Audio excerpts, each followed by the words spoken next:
right, you might have seen this. This is video footage from the raid on Roger Stone's home. His own home security cameras showing this. FBI agents approaching the resident en masse with machine guns. I think they were Navy SEALs in the water nearby.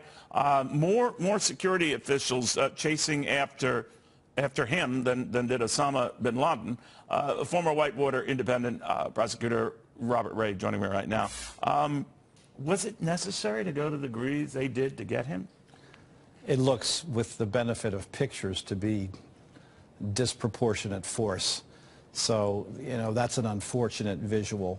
But again, as we've discussed before, you got to be really careful about trying to second guess the FBI and law enforcement about what level of force is appropriate with regard to an arrest. I think what would warrant this kind of use of force? I don't know. You know, I do know with regard to ordinary arrests that, you know, you prepare for the worst and hope for the best. And most times that level of force is unnecessary. But again, you know, if you want to go in each individual case and try to second guess how many agents are enough or how much show of force is necessary in order to effect an arrest. But you use a show of force like that, right, for either a fear that he might destroy stuff or run, or what? Well, sure. The safety of the agents is paramount. Is it necessary here? I mean, look, every family of an accused claims, wait a second, that's just ridiculous. You know, my loved one, the person that I know, would never do anything that would warrant that level of force. On the other hand, you know, we're well familiar with circumstances in which things can get out of hand quickly.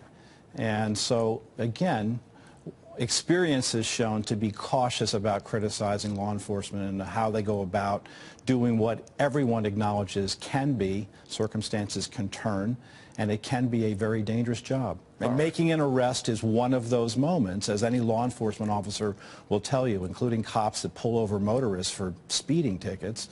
That's a very potentially dangerous situation. I'd give the benefit of the doubt to you because you know what you're talking about on this. It just seemed to me like a little crazy. I mean, this guy was not an international drug kingpin. Right. And he was prepared to surrender. And I mean, he's not El Chapo here. Look, I get the legitimate criticism, but I mean, my own sense of this is that we have better things to worry about. That's my sense of it. All right, so the better things to worry about are the investigation itself. Where do you think it's going? I think that what we saw yesterday, which was in the Senate, I'm sorry, in the House Intelligence Committee with regard to the acting Attorney General, looked to me an awful lot like partisan political ping pong. And you're talking about Mark Woodard, the acting Attorney General, and he was like a piñata. Well, it was like, you know, it was a free-for-all and a food fight. I don't think it was particularly becoming of the United States House of Representatives. And I also think I rather wish that the acting Attorney General had deferred and just allowed for the next Attorney General to be confirmed and sworn in, which is likely to happen next week. So yeah, apparently I think it was he largely felt that he had to unnecessary. do this before he was subpoenaed to do it, and he dodged the subpoena by agreeing. You know, well, he got boxed into a corner, right. But on the other hand, you know, Democrats sort of treated this as the confirmation hearing with regard to this poor man, that, you know, they didn't get an opportunity to flex their muscles. I mean, largely, I think the American people are looking at this going, this really seems to be kind of pointless, isn't it? And, and I don't think it was a good moment. But you get any sense that we're closer to the end than in the middle of something with the whole Mueller probe? I mean, well, the Mueller thing is one thing, right? I mean, I think everyone seems to think, based upon the noises that we're hearing, nobody's sure, that we're approaching the end and that we'll likely see a report from Mr. Mueller sometime sooner rather than later. As I've said, I expected it in the first quarter of this year, so we're running out of time. The Roger Stone thing doesn't come to trial until sometime next year. And we know that, but we also see that Mr. Mueller's office is making arrangements to do a handoff with regard to various things in the courts where things can reasonably, once the major decisions have been made, be turned back over to the Justice Department for trial, for sentencings and other dispositions. But that doesn't mean that Mueller's primary mandate can't come to a conclusion. Sounds like that's what's happening. Interesting. If I could switch gears with you and get your thoughts on the Jeff Bezos thing taking on AMI, parent of the National Enquirer. It's so rich in details and luridness. Of course, it's become this international captivating story.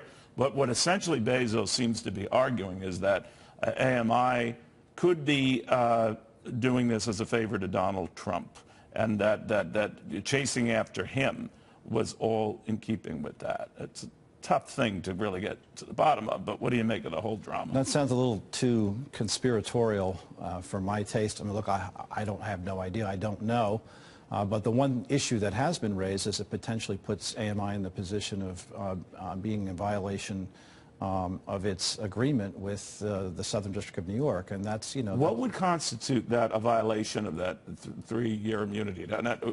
If they tried to coerce him, extort him, what? I think if they had proof of extortion or coercion, that may potentially jeopardize that agreement.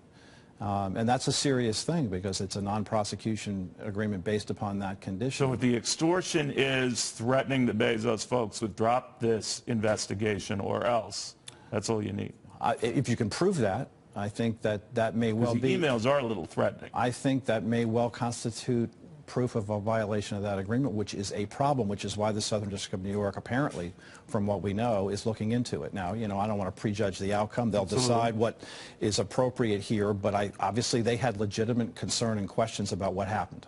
All right. Robert Ray, thank you very much. I know ping-ponged around a lot of big issues. I'm glad you were able to weigh in on that. Of course, the acting Attorney General, Matthew Whitaker, did state a couple of matters on the record of note. He said he has not talked to President Trump about the special counsel's Russia investigation, and he has not interfered with the investigation at all. Acting Attorney General Whitaker testifying before the House Judiciary Committee. Remember, he had criticized the scope of Robert Mueller's investigation before joining the Justice Department. At no time has the White House asked for, nor have I provided, any promises or commitments concerning the special counsel's investigation or any other investigation. During my time as the leader of the Department of Justice, the department has complied with the special counsel regulations, and there has been no change in how the department has worked with the special counsel's office. Of course, they spent a lot of time bringing up his tweets and his utterances prior and his attempts to get a job and the rest. All of that was put into the record today. The committee chairman, the New York Democrat Jerry Nadler, drilled down on a briefing that he says the acting Attorney General Whitaker got on the investigation late last year. At any point since that briefing, have you communicated any information you learned in that briefing to President Trump? I know that there is a unique and yes or no special question, interest sir. in this. It's a yes or no question. Have you communicated anything you learned in that briefing about the investigation to President Trump? Yes or no? Mr. Chairman, as I've said earlier today in my opening remarks, I do not intend today to talk about my private conversations with the President of the United States. But to answer your question, I have not talked to the President of the United States about the special counsel's investigation. So got him on the record on that matter. Another Democrat, Steve Cohen of Tennessee, tried unsuccessfully to get the acting Attorney General to say that the Russia investigation is not a witch hunt. There's been a conviction in the special counsel investigation of Mr. Manafort. Jury trial, conviction. There have been guilty pleas from Flynn, Manafort, Gates, Papadopoulos, and Michael Cohen, and dozens of indictments, including 13 Russian nationals, 3 Russian companies, and Roger Stone. Would you say the special counsel's investigation is a witch hunt? Are you overseeing a witch hunt? Congressman, as I've mentioned previously, the special counsel's investigation is an ongoing investigation, and so I think it would be inappropriate for me to... But you wouldn't oversee a witch hunt, would you? You'd stop a witch hunt, wouldn't you? Congressman, it would be inappropriate for me to talk about an ongoing investigation. But less than 2 weeks ago, he did comment on the ongoing investigation. Acting Attorney General Whitaker stood at the Justice Department podium and said he believes Mueller was close to wrapping up. A new poll from CNN shows that when that happens, when it's complete, when the Mueller report is finished, nearly 9 out of 10 Americans say they want to see the full report public. The Chief Intelligence Correspondent Catherine Hare is reporting. She's live on Capitol Hill. Hi, Catherine. Well, Shep, this is one of these situations when you almost want to do a little bit of a rewind, because I think we may have had a very significant piece of news in the final few minutes of that hearing. You'll remember earlier in the hearing, the acting Attorney General Matt Whitaker testified that he had not been involved in any discussions about pardons for people in the Trump universe.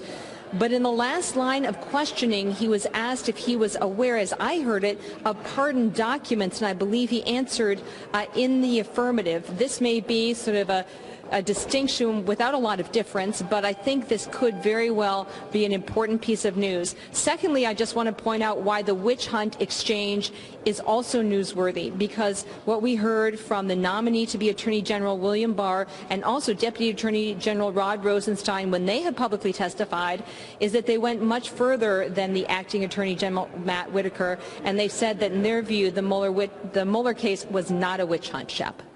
And a big issue has been why he did not recuse himself from the Russia investigation, and we all know that he was given counsel to recuse himself, but that it was his own decision. He just wouldn't say that today. Well, just to sort of recap for folks at home, the issue had to do, well, there were a number of issues, but one of the most prominent issues was statements that he had made to the media, which were highly critical of the Mueller investigation, including one in 2017 when he talked about a way to shut down the investigation sort of as a backdoor way would be to drain or cut off the funding. And he took a number of questions today about why he did not recuse himself, because there had been a recommendation to do so based on the appearance. Now, that's sort of a fine detail, but it's sort of a difference between appearance versus hard evidence. And here's that exchange. There were career DOJ officials who advised you that you should not touch that investigation. Isn't that correct? Congressman, Yes or no? I consulted with career ethics officials. I consulted with my senior staff. I consulted with the Office of Legal Counsel.